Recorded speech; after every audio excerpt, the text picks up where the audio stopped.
الله.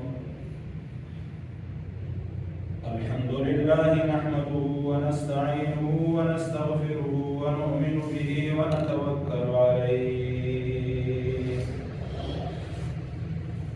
ونعوذ بالله من شرور أنفسنا ومن سيئات أعمالنا من يهده الله فلا مضل له ومن يضلله فلا هادي له ونشهد أن لا إله إلا الله وحده لا شريك له ونشهد أن سيدنا ومولانا محمدا عبده ورسوله أما بعد فأعوذ بالله من الشيطان الرجيم بسم الله الرحمن الرحيم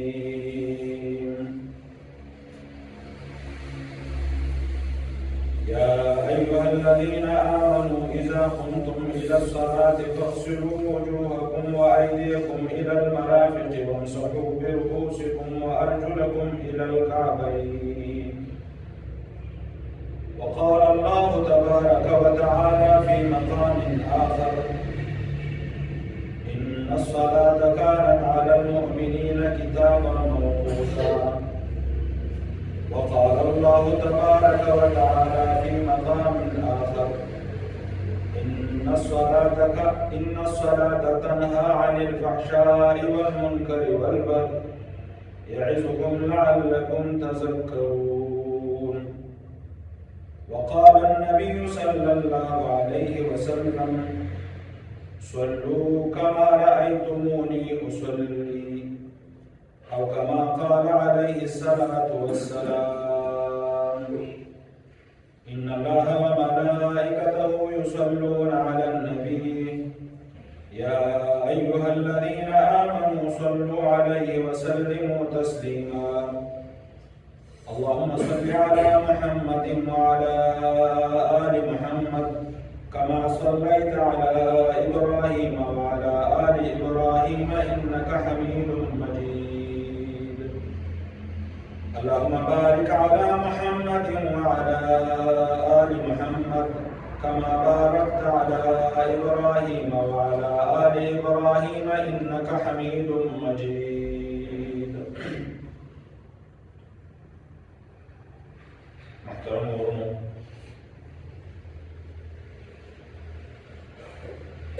من دې اوداسه او فقهي مسایل شروع کړي. هر مسلمان ته پکار دا دی چې خپل د لمانځه والا فریضه په صحیح طریقه سره ادا کړي.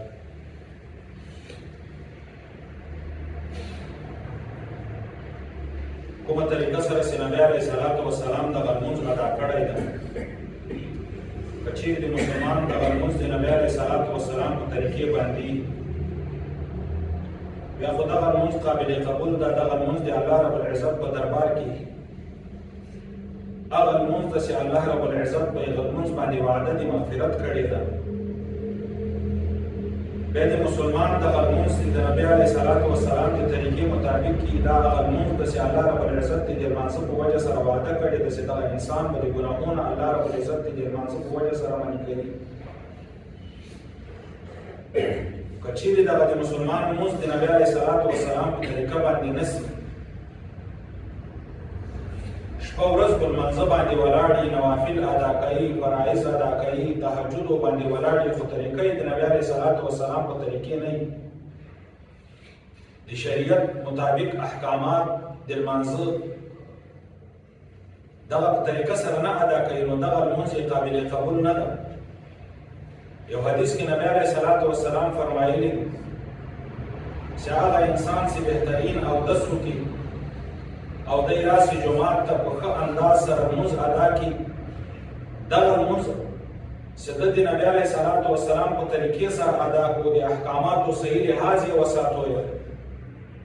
روایاتو کې راځي دغه لمونځ پورته اسمانو طرف ته خیځي او دغه لمونځ خوشبودار دی، د دې نه خوشبويي ځي. د دغه لمانځه د استقبال لپاره فرشتې په لاره ولاړ دي، په اسمانو په دروازو ولاړ دي. دغه لمونځ چې په صحیح طریقه سره مسلمان ادا کړي دغه لمانځه ته دروازې د اسمان خلاصې سي او دغه لمونځ پورته وخیږي علیین طرف ته وخیږي دغه لمونځ هغه لمونځ چې الله رب العزت ته قبول وي او دغه لمونځ په شرایطو سره صحیح ادا شوی. بل مثال نبی علیه الصلاة والسلام د یو سړي ورکړی دی چې هغه لمونځ په شرایطو سره پوره نه وي، لمونځ په صحیح طریقه سره ادا نه کړي، لمونځ وکړي خو د هغه د شرایطو او فرایضو لحاظ ونه ساتي، د ارکانو د لمانځه لحاظ ونه ساتي، ګډ وډ لمونځ وکړي، دغه لمونځ د انسان ته شیرا کړي چې الله رب العزت د داسې تباه او برباد کړه، داسې د ګډ او مات کړه لکه څرنګه چې د زه ګډ او مات او تباه او برباد کړه. بیا دغه لمونځ په یو بدبوداره کپړه کې ونغښتل سي، بدبوداره یې، ناکاره یې، بیمار لمونځ دا پورته اسمانو طرف ته خیزي، هغه فرشتې چې الله رب العزت د اسمان په دروازو باندې مقرر کړي دي هغه دروازې فرشتې بند دي، دغه لمونځ ته اجازت د اسمانو د دخول نه وي چې اسمانو طرف ته وخیزي، بیرته واپس. نبی علیه السلام فرمایلي دغه لمونځ راواخیستل سي او د دې لمونځګزاره سړي په دې مخ وویستل سي چې دا لمونځ دې په تا باندې مبارک وي، دا بېکاره لمونځ، دا ناکاره لمونځ، دا د شرایطو نه پاته لمونځ، دا د فرایضو مفقود چې په فرایض نه دي ادا سوي، دا لمونځ دې په تا باندې مبارک وي، دغه الله رب العزت په دربار کې قابل قبول نه ده. دغه سړی چې داسې لمونځ یې ادا کړی چې په شرایطو باندې برابر نه وي، فرایض یې په صحیح طریقه سره نه وي، ارکان یې په صحیح طریقه سره نه وي ادا کړي، دغه لمونځ په آخرت کې د مسلمان لپاره د هلاکت او د تباهۍ ذریعه. نو یو مسلمان چې په صحیح طریقه سره لمونځ ادا کوي احکامات به د لمانځه ورته معلوم وي. کوم یو کار د لمانځه داسې ده چې د هغه په پرېښولو سره د هغه په پاته کېدا سره لمونځ فاسدېږي، لمونځ به دوباره واجب الاعاده وي، دوباره به راګرځول کېږي، په سجده سهوه باندې هغه لمونځ نه مکمل کېږي.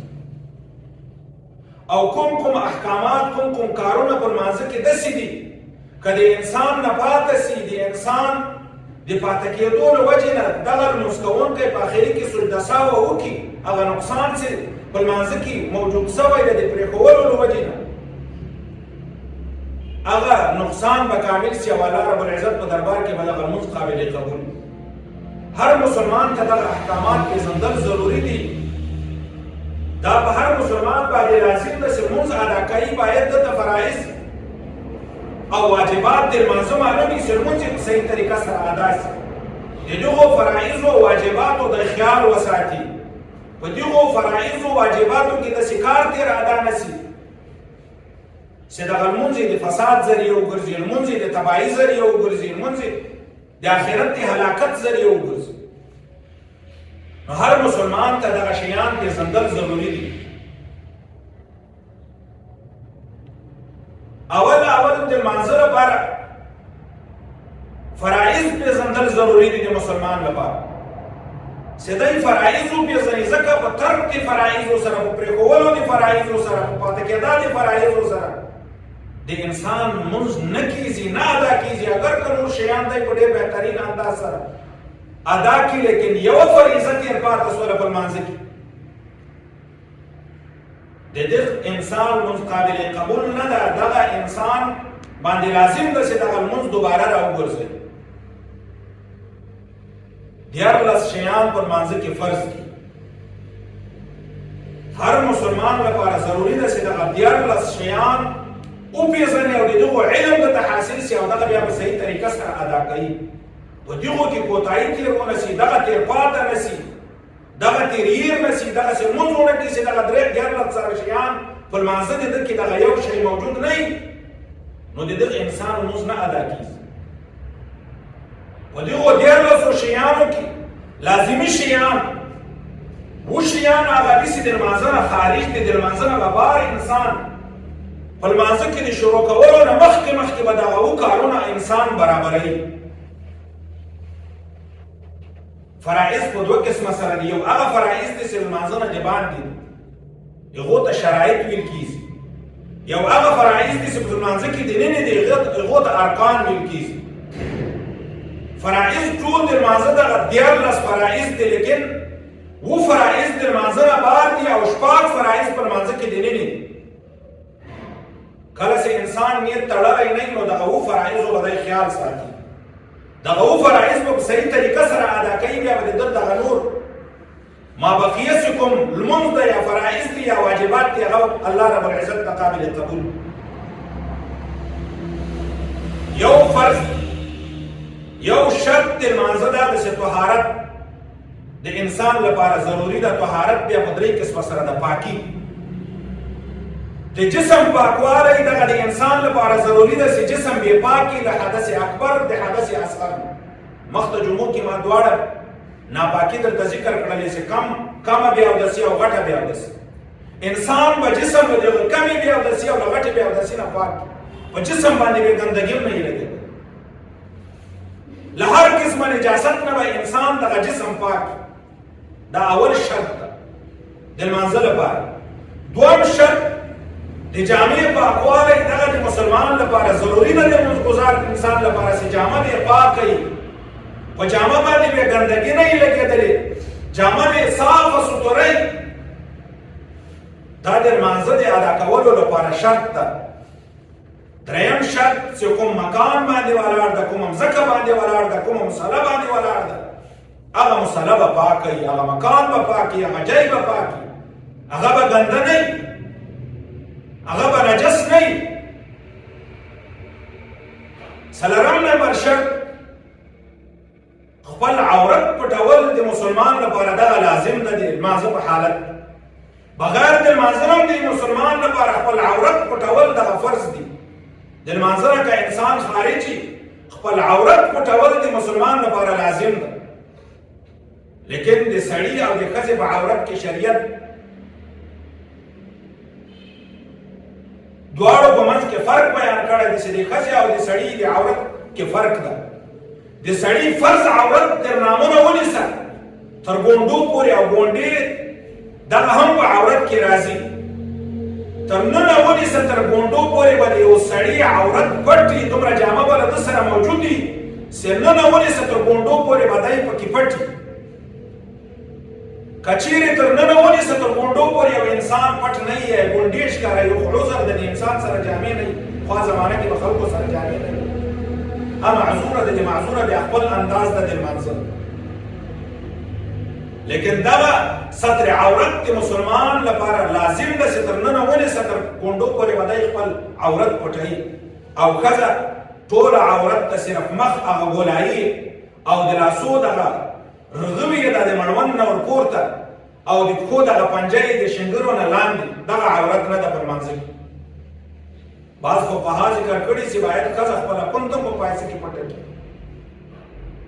لیکن د لمانځه په حالت کې چې څوک موجود نه وي، دغه د انسان ښځې مسلمانې ښځې لپاره دغه عورت ته دا به پټوي. لیکن په کوم میدان کې چې مسلمانان موجود دي، نور محرم خلک موجود دي، داسې خلک موجود دي چې د هغو نه پرده کول شریعت حکم کړی، بیا خو ښځه ټوله عورت.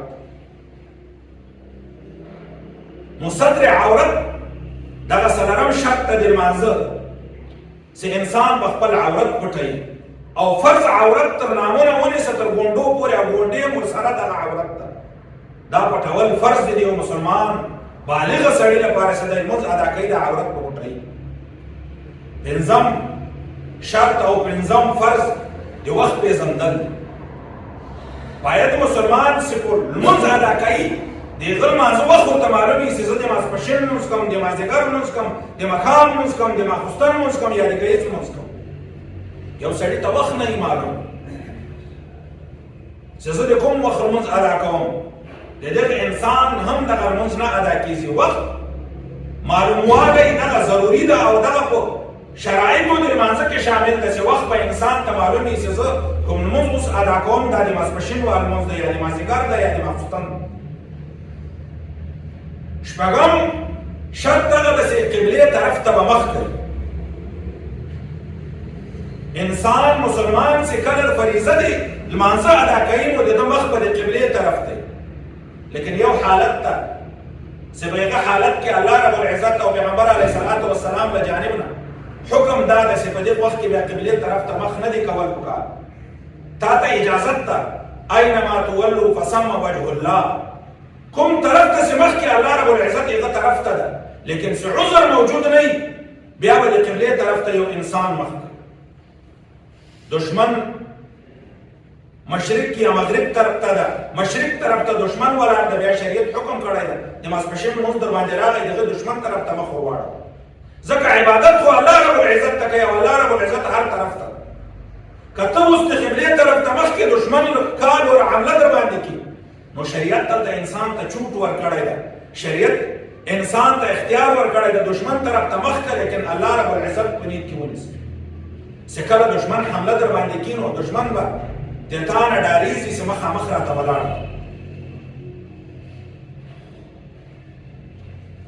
اوم نمبر نیت کول د مسلمان لپاره دغه لازم دي د لمانځه. نیت په خوله باندې ضروري نه ده لکه دا موږ او تاسې چې په خوله باندې کوو. نیت ویل کېږي د زړه ارادې ته.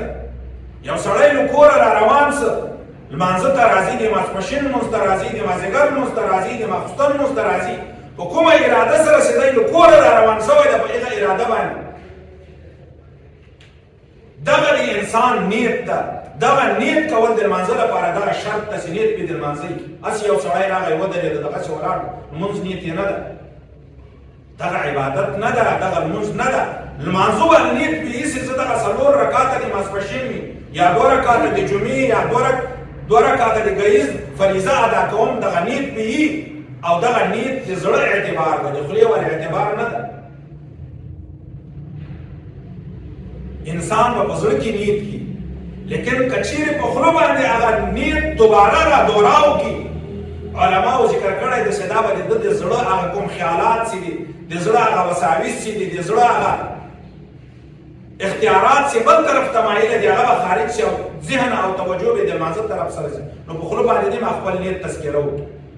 لیکن یو سړی ده که لمانځه ته را روان ده، جمع ولاړه ده، امام په لمانځه باندې په رکوع کې ټیټ شوی ده، دی اوس راځي دلته په زوره زوره نیت یې هلته امام ته راپورته کېږي، په خوله باندې دی نیت ذکر کوي، هغه نیت چې دی مکمل کوي هلته امام راپورته شي نو د ده نه یو رکعت پاتې کېږي.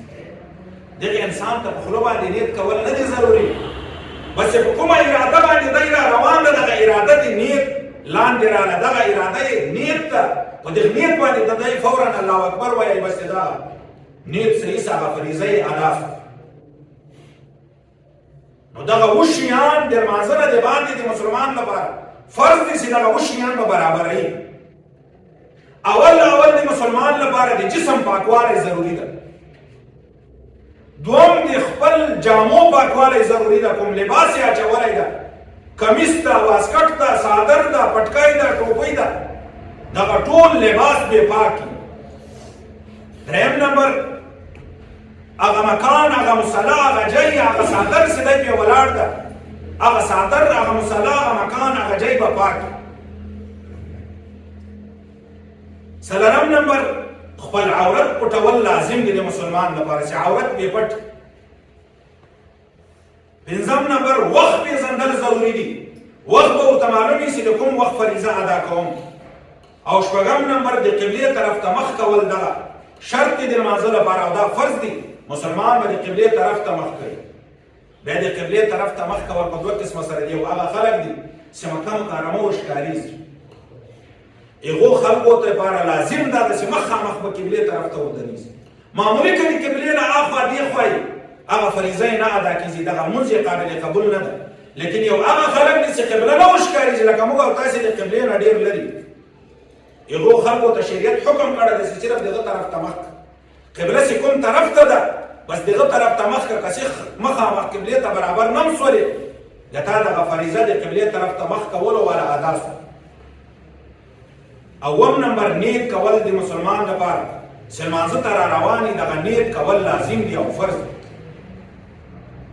او په لمانځه کې چې دننه کوم فرایض دي هغه شپږ شیان فرض دي د لمانځه لپاره.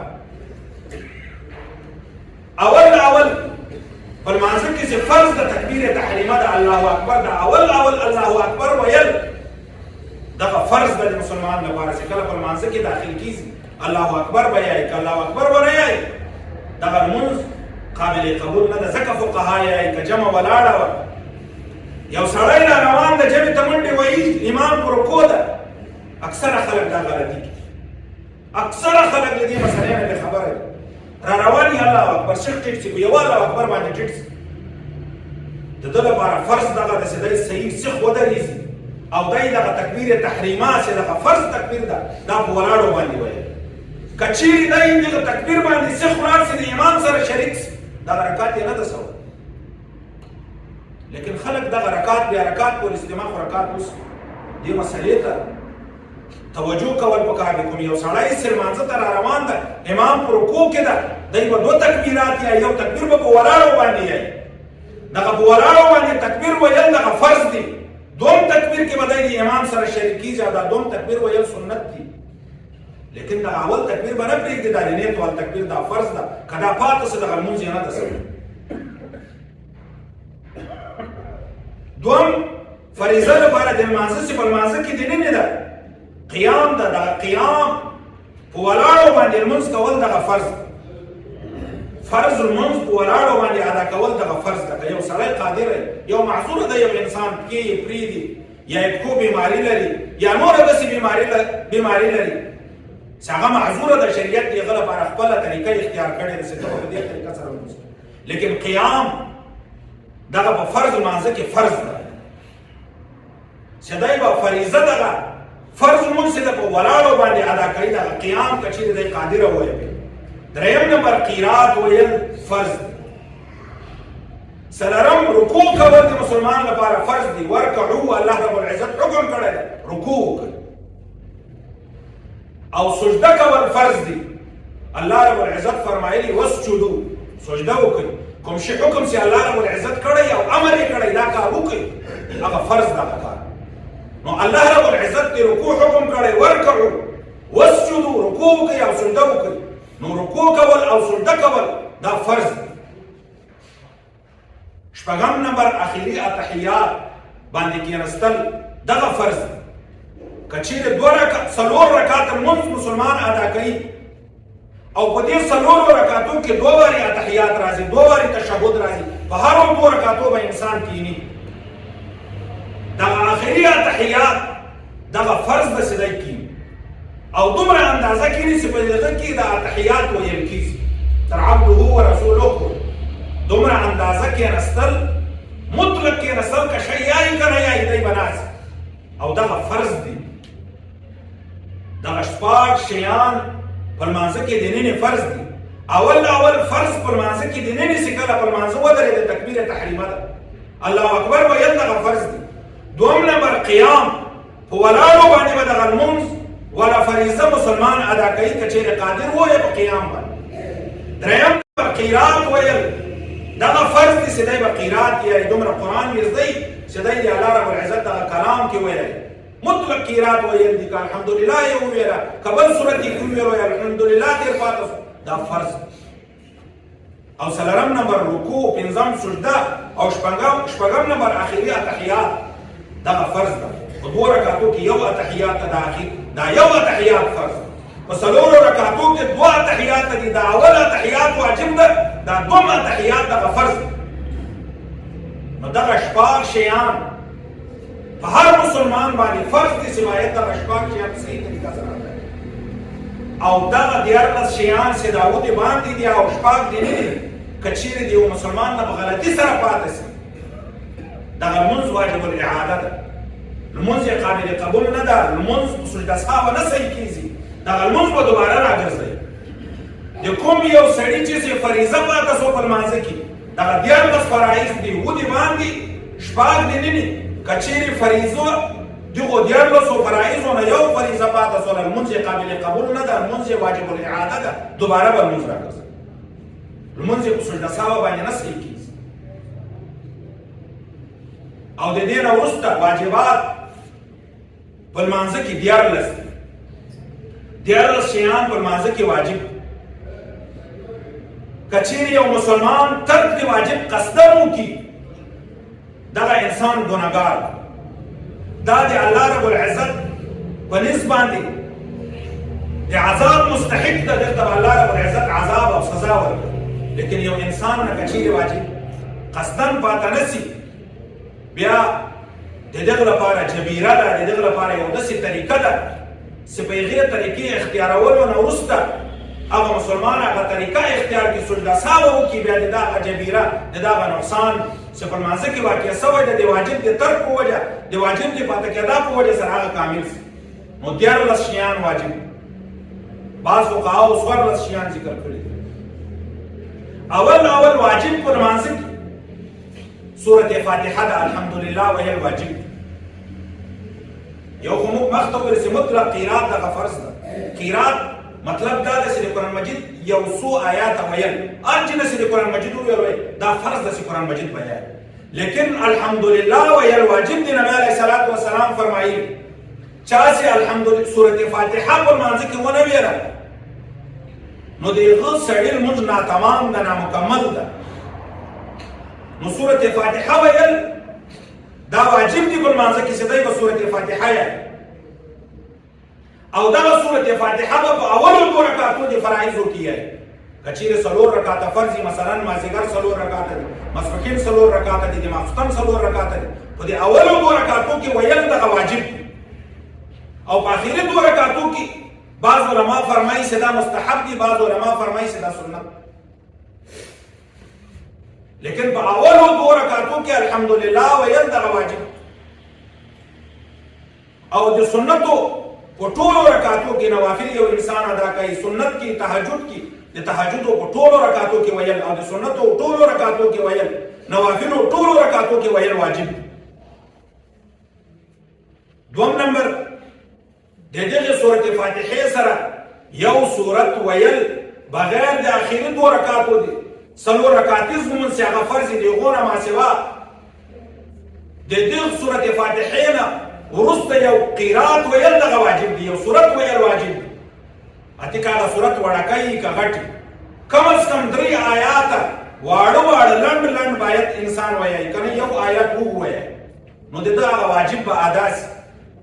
اول د سورت فاتحې نه به وروسته یایي دغه سورت، مخکې بیا نه یایي. که مخکې ویایي بیا هم ادا سي، خو لیکن ترک د واجب راغی په ترتیب سره به یایي. اول به الحمدلله یایي، بیا به د هغه نه وروسته د قرآن مجید بله حصه یایي سورت، هغې که کوم لنډ سورت یایي یا 3 آیاته یایي یا یو آیات یایي. څلورم نمبر د فرض په اولو 2 رکعتو کې قرات ویل دغه واجب دی. یو انسان به په فریضه کې چې 4 رکعاته فرض ادا کوي یا 2 رکعاته فرض ادا کوي، دغو 2 رکعتو اولو کې قرات ویل دغه واجب دی. قرات به کیایي. پنځم نمبر قومه، یو سړی د رکوع ته ټیټ شه، اوس د رکوع نه را درېدل او سیخ درېدل قیام دې ته ویل کېږي، دی به سیده درېږي. موږ مسلمانان په دې کې هم غفلت کې درېږي نه، صحیح راپورته کېږي نه، بېرته سیخ ولاړ شي. دغه قیام دې ته قومه ویل کېږي، د رکوع نه سیخ بېرته درېدل عربي کې دې ته قومه یایي. او دغه قومه واجب ده، سم به سیخ نیک برابر درېږي چې په دې کې سمع الله لمن حمده او ربنا لك الحمد یا ربنا ولك الحمد صحیح په آرام او اطمینان سره دی ادا کړي. دغه قومه په اطمینان سره کول دغه واجب دی. شپږم نمبر جلسه کله چې یو انسان سجده وکړي د 2 سجدو په منځ کې په اطمینان کېناستل دې ته جلسه یایي. دغه جلسه کول په اطمینان سره دغه واجب ده. اوم نمبر تعدیل د ارکان، په ترتیب سره به ټول ارکان ادا کړي. دا به نه کړي رکوع مخته کې سجده وروسته کې، نه، رکوع به اول وي بیا به سجده وي بیا به دغه رنګه نور ارکان چې د لمانځه سره به دا به په ترتیب سره ادا کوي. دا ترتیب باندې ارکان ادا کول دغه واجب دي.